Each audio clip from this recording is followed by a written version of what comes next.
Ito yung the best, napaka-fresh, isdang buwan-buwan at bugo. Samahan pa ng ayama o tinatawag nila na alimang. At masasabi ko talagang the best adventure food trip na naman to. Lagyan na ng kanin, kinilaw at inihaw. Masasabi ko talaga na let's go! Paksit na naman ang bahaw.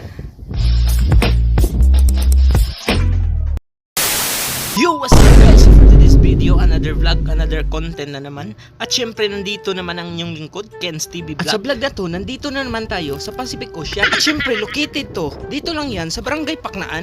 Syempre, dahil nandito na tayo sa karagatan, syempre, isda na naman ang ating imumukbang. At dito nga pala guys, ay meron na tayong unang nahuli. At ang unang nga pala naming huli guys, ay tinatawag ito na isda na buwan-buwan. Medyo maliit nga pala siya guys, pero okay na rin to, masarap na to pang ulam. At ito pa guys, muntik pang nakawala.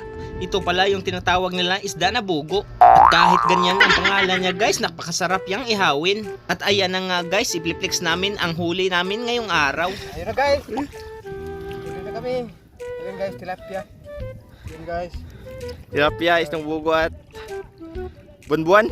Dalawang tilapia guys, o dalawang buwan-buwan, o isang bugo. At ito pa guys, talagang napakaswerte namin ngayong araw. Kasi guys, lagi na lang magkatabi yung huli namin.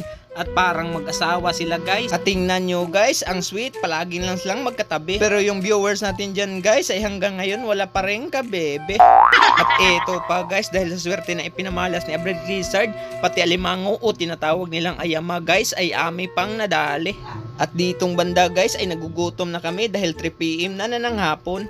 At dahil gutom na nga guys, ay amin ang sinimulan na lutuin ang aming mga huli. At yan pala yung isdang bugo guys. At dyan nga pala guys, ay muntik pang makawala yung alimango. At reminder nga pala guys, sa mga may jowa dyan, talian nyo na para hindi na makatakas.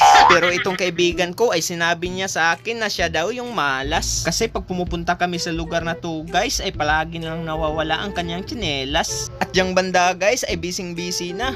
Kasi hapon na at gutom na yung mga unggoy nyo. At nagsiga na nga dyan kami guys, dahil dyan namin iihawin ang isda na bugo. At dyan guys, isinalang na. Itong banda guys, ay busy na talaga yung unggoy nyo. At syempre, ginagayat ko na yung isda guys, para sa gagawin namin kinilaw.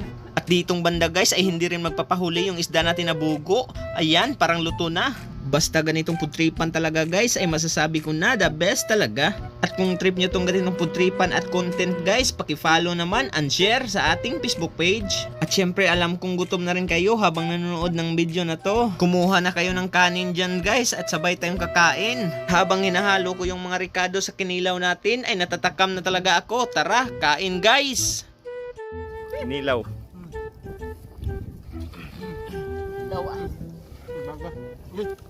Patuol na pita ni Sardo na para ba ko Sard. Unsa naman ni ako kanon po.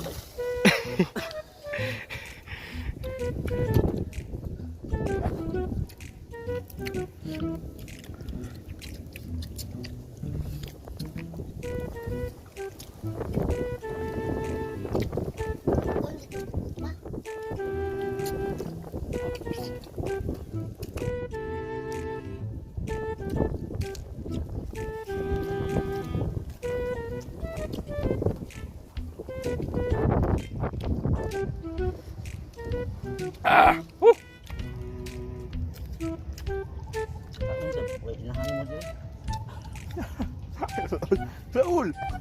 Nagbuhat gyud mo dito day. Paaway gawat. Hanggang dito na lang tong vlog na to guys. Bye bye, God bless!